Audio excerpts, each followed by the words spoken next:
به نام خداوند بخشنده مهربان. سلام علیکم و رحمت الله و برکاته.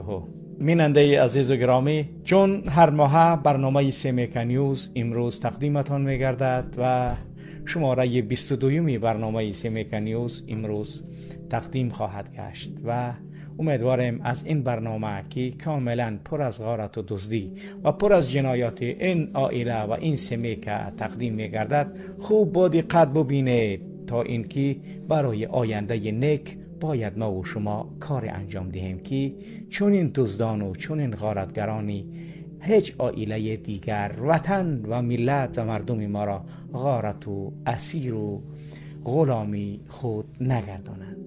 شماره 22 ماهنامه سمیکا نیوز است بیننده گرامی که با خبر و مطالب جالب و خواندنی تهیه و برای شما آماده و تقدیم شده ایستاده است. قهرمان مرکزی این برنامه دلشاد سعیدزاده، معاون وزیر مالیه، پسر مراد تلخ رحمانوف و از دوستان نزدیکی بچگی رستم امام علی است.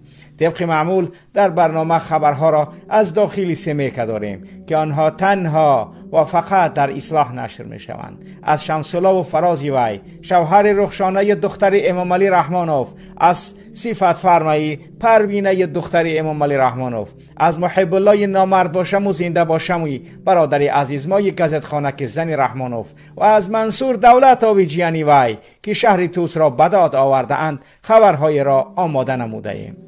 چنان بیننده عزیز و گرامی میبینید این همه خبرها در گرد رحمانوف محور، مخ و ستون قصر سمیکا تاب میخورد. انتخاب دلشاد سعیدزاده به عنوان قهرمان مرکزی در این مجله هم مستقیما به رحمانوف مربوط می شود.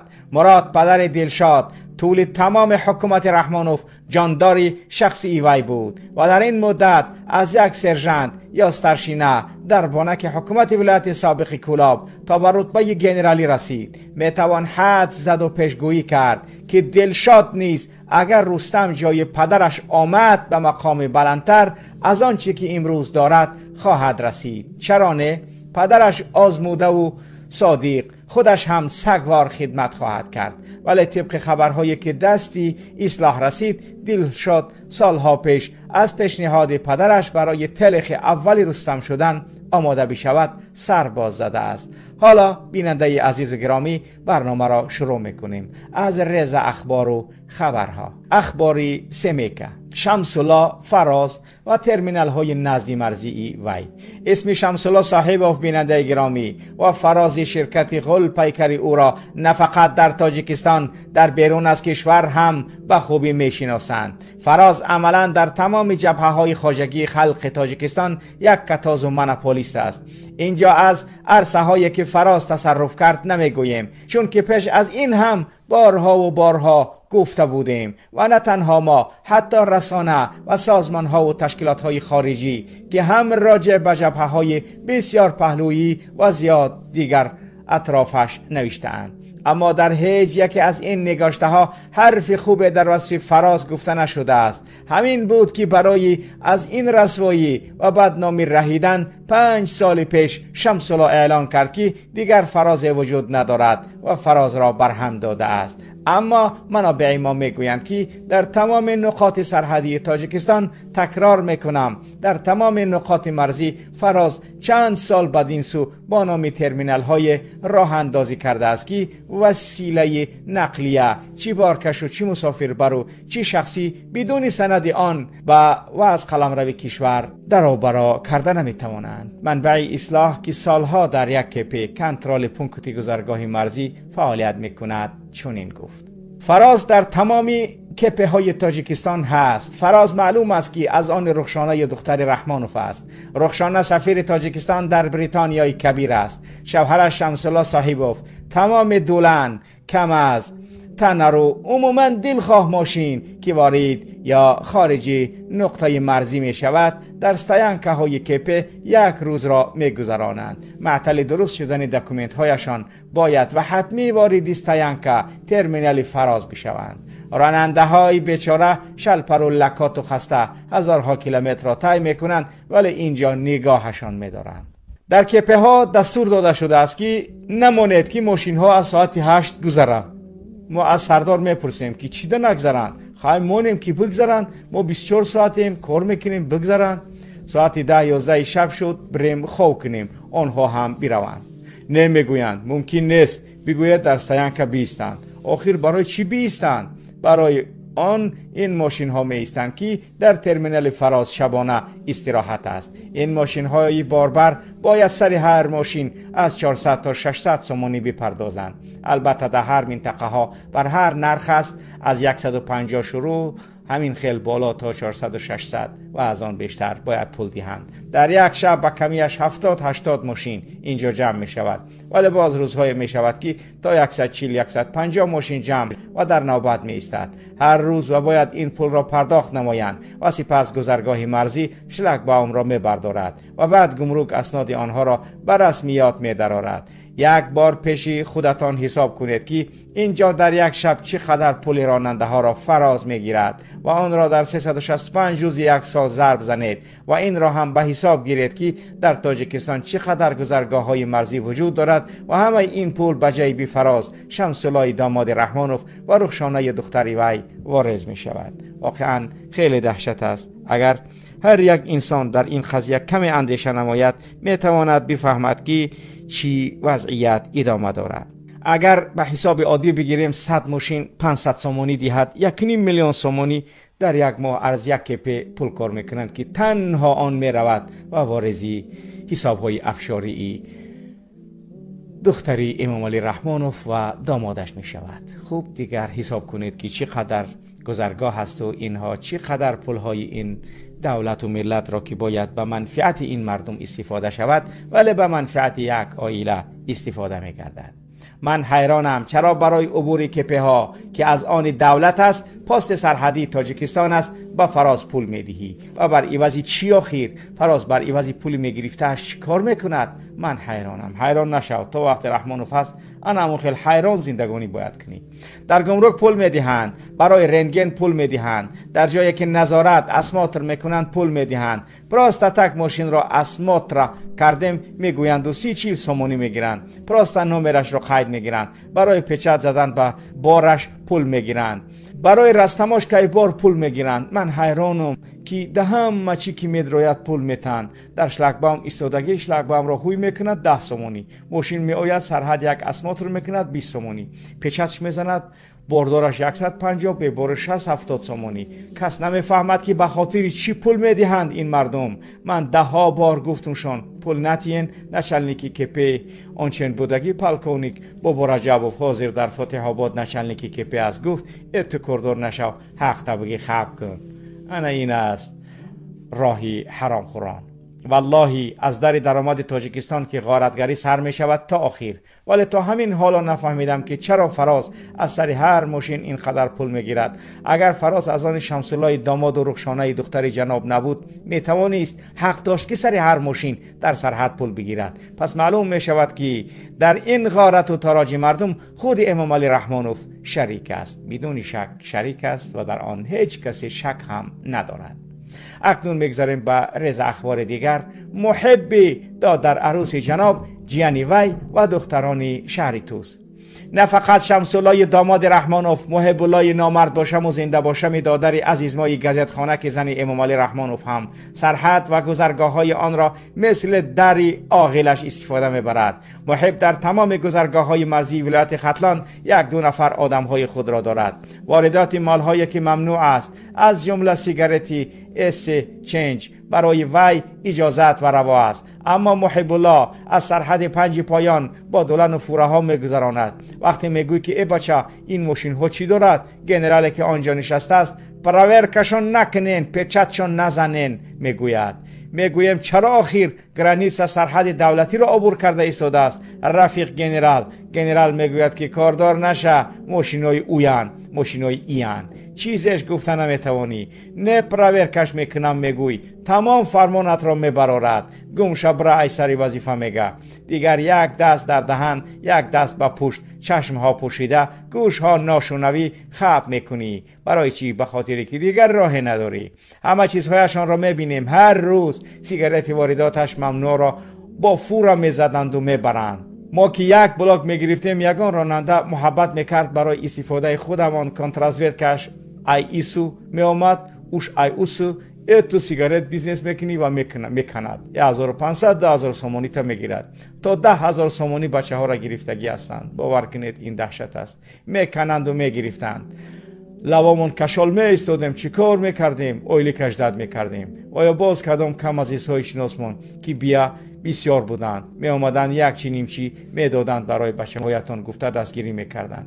باور کنید که تاجیکستان روی آبادی را نمی بیند. این رحمان و عائله‌اش هنوز از سرحد بار داخل نشده به غارت و دزدی مشغولند. تا رسته مغازه و بازارها محب الله در شهر توس بازار یک نفر را که اینام نام داشت زد و گرفت که همه آن را دیدید. یک دختر صنف 8 را تجاوز کرد. روی راست خانه آن دختر می آمد و با وی در روز روشن زنا میکرد و میرفت. آچش را گفت که گپ زنی بیوه ترام فلان میکنم. انا این از زور آزیر ولس در شهر توس پالنی در دست محب و منصور دولتوف است. یگان کس یگان خیل خود یگان خیل بیزنس کرده نمیتوند. میگو یگان خیل سب یگان خیل میوگی بیزنس کنم یا یگان توشکای نرمال میکنی تمام اشاره‌ای میکنن اشاره‌ای میکنن زندگی شمود میشود. 50% شهر توس از محب است. دشت‌های کلان و زمین‌های آبی چند صد گکتاری گرفته است که از پخته و شالی سر کرده تا جو گندم میکارد. بپرسی این شالی ایکیای ای محب 44 چشمه ایکیای ای محب اوش ایکیای ای محب. از یک انسان کم بغل یک حاجی بود. محب گرفت ما ایرا ایتاری میکنم اوتاری میکنم گفت هیچ چیش نکرد. 5 سال گذشت هیچی نکرده است. همون خیلی خوبه. در رها چراگاه ها تل و تپه ها سایه ها کوه و پشته ها زمین های اساسی پخته همه از آن محبند. در شهر توس تا سال 2015 جای و مکان با نام دیسکوتک اصلا نبود و وجود نداشت. مردم نمیدانستند لیکن منصور آمد غوغا را راه انداخت. همه ترسید. دیسکوتک را هوی کرد و همه را فسادخانه کرد. همه مردم شهر توس ای ره زد. مردم شهر توس نوسکش سیگارت کش عرقخور و بنگی نبود. تا سالهای 2013 2014 این گپ ها تماما نبود. زنها همه روی مال داشتند. همه شرم داشتند. حیا داشتند. حاضر از کجا ساعتی 8 9 شب شد همه کجا خفتن را میخونند یا نخوانده باغ تماشا بریم. در درون باغ دیسکوتک از اینش میبرند و باز با دیسکوتک خبادیانش میروند. چرا اینجا تبلت که بیزنس میآیند. رو برو پیش دیسکوتک مرحبای شهر توس آمد. بار ای قفا گفت. چند تا گفته پرسید. 350 دانه گفت. بگیرش بدرورش. در تو جواب هیچ کس چیز نمیگوید. روشاد در شهر توس در دوشنبه یا در قبادیان روشاد این کار را کرده ایستادند. این دروغ یا تهمت نیست. منصور دولتوف لوبایش برده فلان دارد و این را همه میدونند. محب دخترای خانه را برده. خب یک کس گپش نمیزنه. ای پیش معلما ای درونی مکتب میگیره میره و دخترها را. چندین عروسهای جوان که شوهرهاشان در مهاجرت حامله کرد شدند. یک دختر همسایه ما نوشو کرد شوهرش رفت روسیه. این عروس بعد 3 ماه از گذشتن نبودن شوهرش یک وقت بچه دار شد. معلوم شد که این کودک ای محب بوده. خبر در شوهرش رسید. ای هموجا طلاقش داد. این عروسی بیچاره را منصور دولتوف به زوری میبرده است. یگان کس به ملیسا پروکرور امنیت گپ زند جوابشان فقط یک خیل. تمام ما میبینیم دیده میبرویم میگویند ولی هیچی. باز مثل پیشینه پروکراتور و امنیت در شهر توس قبادیان و ناصر خسرو اصلا شکایت مردم را در مورد محب و منصور دولتوف و حتی همراهان اینها قبول نمیکنند. تمام ما میبینیم ما دل کردیم حال طول میکشد ما از پشتش دلیل جمع کردیم. و با همین تمام همین خیلی یک ماه پس جنبست می شود. این بیچاره کم بغل شکایت کرده از رفتن و آمدن در بین مردم بدنام می شود و دخترش عاقبت بی‌رحم می شود. دیسکوتک می رود دست به دستی مردکای حرامی می گردد. نامش می براید و دیگر تمام کساد و فساد. اما پروکراتور و امنیت حالا هم دیده ایستادند. منصور جان محب در شهر توس می رود لبای دختری که معقولش است می گیرد زنا می کند. غیر بسر روش های می کند فلانت می کند میگه سنگایی نگلا حقارت و دشنام می کند. محب باشد در ادنسترانی میگذرد و می رود. وقتی که از قفاش یک ماشین دیگر که گذشت تمام در بلا زد. نشالنیکی گایی سپوریش می کند. نشالنیک میگوید او را بگیریم بیاین. این ادنسترانی را گذشته است. این قسم بوده میگوید چرا یکی گایی اون ماشین پیشنه را گپ نزدی. نشالنیک میگوید اتکاری ختکن او بخی چه هستی. همین گپ را نگلا میزند. یعنی زوری ما با محب و زوری ما با یعنی منصور دولتوف نمیرسد. اکنون میگذاریم بر از اخبار دیگری سمیکه، پروینه صفت فرما و متامفتامین. بله، اگر محب نامرد باشم و زنده باشم با قاچاق سیگارت توسط 5 پایان از افغانستان مشغول باشد، عضو دیگر این خانواده پروینه رئیس شرکت داروسازی صفت فرما برعکس با اکسپورت یا صادرات قاچاقی دارو به افغانستان نام برآورده است. تجارت مرگ سفید یک نفر از سابق کارمندان بلند مقام وزارت تندرستی که در گذشته از طبیبان معروف کشور بود، معلوم است نام و نسبش را در اینجا ذکر نمیکنیم، از آن اظهار تأسف کرده بود که تاجیکستان را با یک پلیگان اکسپریمنتالی میدان آزمایشی برای تجارت داروهای قلبکی مبدل کرده اند و میگوید که این یک خیانت بسیار هم نابخشودنی است که حیات و سلامتی ملت را هم طعمه نفسی بدت کنی. این طبیبی با بیش از نیم عصر تجربه و سابقه کاری شرایط کنونی را با زمان شوروی مقایسه کرده حسرت آن روزهای پیشینه را میخورد.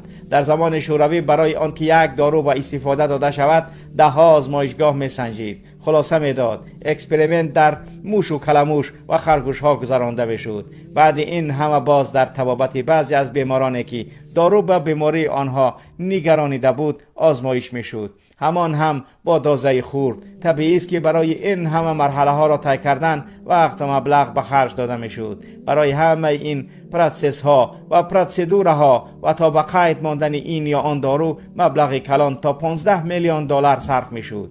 این هم وابسته است پرپارات بود. بله، اما حالا پروینه رحمان دختر پرزیدنت صاحب شرکت فارمت سیفتی صفت فرما و همسری اشرف گولوف سفیر کبیر تاجیکستان در امارات متحده عرب و بعضی از شرکت‌های داروفروشی که با پشتیبانی عائله فعالیت می‌کنند این داروها را در بیماران و بیمارخانه‌های تاجیکستان اکسپریمنت کرده ایستاده‌اند، یعنی مردمی تاجیک را به آزمایشگاه بدل کرده‌اند. در وقت‌های اخیر هر روز در یک بیمارخانه از 3 تا 5 بیمار می‌میرد. از روی مشاهده ها اساساً بعد یگان اوکال سوزندارو یا دارو یا یگان کپل که حتما از فیرمه‌های خارجی آورده شده و با توصیه دکتران داده شده است، سلامتی بیمار را وزنین و باعث مرگ آنها شده است. نمایندگان شرکت‌های داروفروشی و شمول صفت فرما هر روز در بیمارخانه‌های کشور گشته دکتران را به همکاری دعوت می‌کنند. دکترها که معاش ناچیز دارند و سخت محتاجند حتما برای این همکاری راضی شده از هر یک نظرچینی رسپت یا داروخطی که به بیماران می‌نویسند و می‌دهند و در آن پرپارات‌های فیرمه‌ها را قید می‌کنند. فایز خوب میگیرند. اینجا چند مثال کنکریتی می آوریم. سنه 16 اکتبر سال 2025 3 نفر در بیمارخانه های مدگراتاک، یعنی در پالیکلینیک استودنسکی، 2 دیگر در خود مدگراتاک بعد اوکال های فیرموی مردند. بله، خوب دقت دهید بینندگان گرامی. سنه 17 اکتبر سال 2025 باز 4 نفر در مدگراتاک که 1 تا 8 در استودنسکی پالیکلینیکا در منگاهی دانش آموزان و 3 نفر دیگر در خود مدگراتاک فوتیدند. این معلومات تنها از یک مدگراتاک است. بیننده گرامی خوب دقت دهید که در دیگر وضعیت و منطقه ها چی میگذرد. ما درباره وضعیت و حالتی مشابه دیگر بیمارخانه های دوشنبه و سراسر کشور خبر نداریم، ولی اگرچه این حالت های مرگ و میر غیر معمولی در این روزها در مدگراتاک روی داده باشد، هم کدام سنجش و تفتیش از طرف یگان نهاد برگزار نشد. وزارت تندرستی آیا در این مسئله سنجش گذرانید؟ نه. چرا؟ چون که اجازت ندارد. این مربوط به عائله است. این از شرکتی کی است؟ انا همین پروینه است که صفت فرما امکان ندارد آن را سنجش گذرانی. بله، نه مقامات تفتیشات، نه وزارت تندرستی و ریاست تندرستی شهر دوشنبه و نه از خدمات دولتی نظارت نفر هم نه آمد و عید این حادثه ها سوال و جواب هم نشد. بله، چرا؟ چون تاجیک باید بمیرد. آنچه مربوط به عائله است کسی حق ندارد. البته اینجا عیب حکومت است که عموما سنجش، تفتیش و نظارت نمی کند، نه در بیمارخانه ها و نه در واردات پرپارات های فیرموی. بعد تعیین دختر پرزیدنت به مقام در وزارت تندرستی میبایست که نظارت خوبتر میشد بعد از تعیین فرزانه، اما هیچ نظارت وجود ندارد، چون که این داروها را اپاژانش پروینه و فیرمه های مربوط به عائله میدارند. در مرگ این نفران اساسا همین عائله رحمانوف مقصر است. بله، حادثه دیگری بسیار هم وحشتناک این است که بنابر معلومات‌های صفت فرما در ناحیه باباجان غفوروی ولایت سوخت در تخانه به استحصال متامفتامین که به نام کریستال مشغول می باشد و آن را نه فقط در داخل در خارج از کشور و مخصوصا به افغانستان صادر می کنند. متامفتامین تولید صفت فرما در هندوستان آشکار شده است که توسط افغانستان قاچاق شده است. در ملاقاتی که چند روز پیش اس یتیم فی مخوف با والی بلخ در دوشنبه داشت، نماینده دولت طالبان از افزایش قاچاق این نوع مواد نارکوتیکی تاجیکی به افغانستان به شدت نگرانی کرده است. خب دقت کنید، اگر دنیا همه از افغانستان شکایت کنند که از آنجا مواد مخدر می‌دارد، ولی مقام طالب در نزد اس یتیموف که نظارت سرحدات هم تابع کمیته دولتی امنیت ملی است، این نماینده طالبان از نارکوتیکی آیله شکایت کرده است، از آن متامفتامینی که شرکت صفت فرما استحصال میکند و به افغانستان قاچاق میکند. بله، انا این از عجایبات دنیا. خریداری متامفتامین تولید صفت فرما از آن جهت که در ترکیبش بجز از خیمیکات شیره کمال هم داشته است. انا ایرا میگن اختراع زود تاثیر میکرده است، برای همین طلبات به آن بیشتر بوده است. ضمناً در 2-3 سال اخیر نرکمنهای دوشنبه، خوجند، باختر، کولاب تمایل بیشتر به کریستال نشان میدادند، چون که آن دسترس است. پروینه خسته نشده بازار را تامین کرده ایستاده است. ظاهر صاحباف شبکه فروش آن را در کل کشور تامین میکند با اسماعیل پینگوینی پسرش. مرکزی تامینات و مکانی از آنجا و همه جا پهن می نماید در گیپرزیم دوشنبه قرار دارد. واقعا معلومات های دقیق و جالب داریم که انشاءالله در آینده هم آنها را تقدیم میکنیم. خیلی دهشت است، واقعا دهشت است. خب دقت کنید، این یگان تهمت نیست، این یگان یعنی قضیه سیاسی نیست. منظور که ما کاری نداریم در این قضیه که فکر کنیم تهمت داشته باشیم. این واقعیت حال است. تنها و تنها چشم بینا لازم است که این همه دهشت را ملت و مردم تاجیک ببیند. اکنون میگذاریم به برنامه اساسی که در مورد دلشاد سیدزاده بچه مراد تلیخی شماره 1. در سمیکه پیشینه، سمیکه شماره 21 درباره دلشاد یک خبری مختصر داده بودیم. دلشاد هنوز که 21 سال داشت در وزارت مالیه به کار پرداخت. 2 اختصاص، اقتصادچی و حقوق شناس دارد. زبانهای روسی، انگلیسی، ترکی و آلمانی با لغت میدانسته است. تا سال 2014 در وظیفه‌های گوناگون وزارت مالیه و سالهای 2014-2015 همچون ناظر کلان گروهی پرداخت‌های گمرکی، دیدمانگاه گمرکی دوشنبه 2، ریاست منطقوی گمرکی شهر دوشنبه و از سال 2015 تا سال 2024 سردار ناظرات دولتی ایارگیری نزد وزارت مالیه جمهوری تاجیکستان، اعضای هیئت مشاوره وزارت مالیه جمهوری تاجیکستان، قرار حکومت جمهوری تاجیکستان زیر شماره 454 از 20 سپتامبر سال 2022 و از می سال 2024 معاون وزیر مالیه جمهوری تاجیکستان، قرار حکومت جمهوری تاجیکستان از 6 می سال 2024 تحت رقم 274 12 سپتامبر سال جاری سیدزاده دلشاد رئیس فدراسیون کوهنوردی ورزشگری و شاخپیمایی تاجیکستان انتخاب گردید. طول این مدت دلشاد صاحب مکافات‌های دولتی و صحوی شده است. مکافات‌های دولتی و صحوی سال 2021 با افتخارنامه جمهوری تاجیکستان، فرمان پرزیدنت تاجیکستان از 23 ایولی سال 2021 زیر شماره 213، سال 2015 با افتخارنامه و سال 2018 با مدال اعلاچی مالیه وزارت مالیه جمهوری تاجیکستان سرفراز گردانده شده است. برنده افتخارنامه و جام مقامات اجرایی حاکمیت دولتی شهر دوشنبه در سال 2022 است.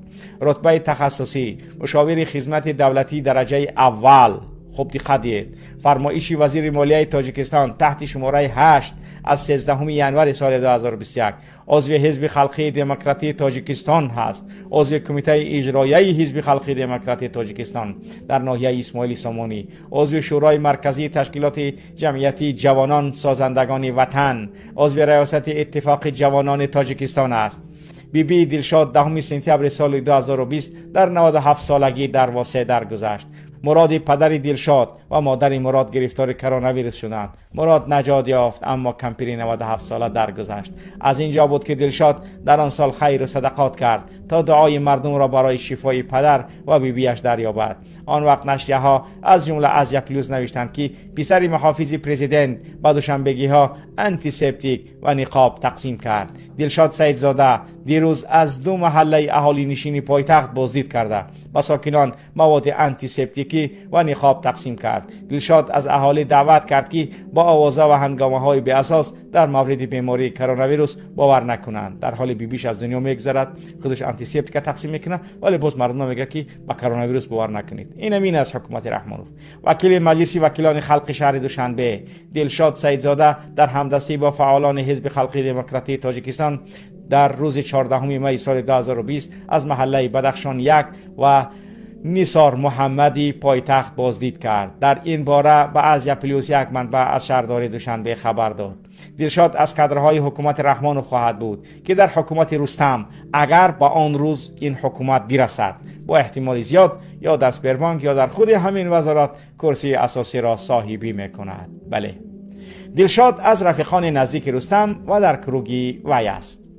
کنترل عرصه فینانسی مملکت را خواهد آموخت و صاف و صادق و سرسپار بر رستم می شود، چون که کلمش‌های آیلوی که دست آموزان رحمانوند امکان دارد که بعد رحمانوف رستم را فریب کنند.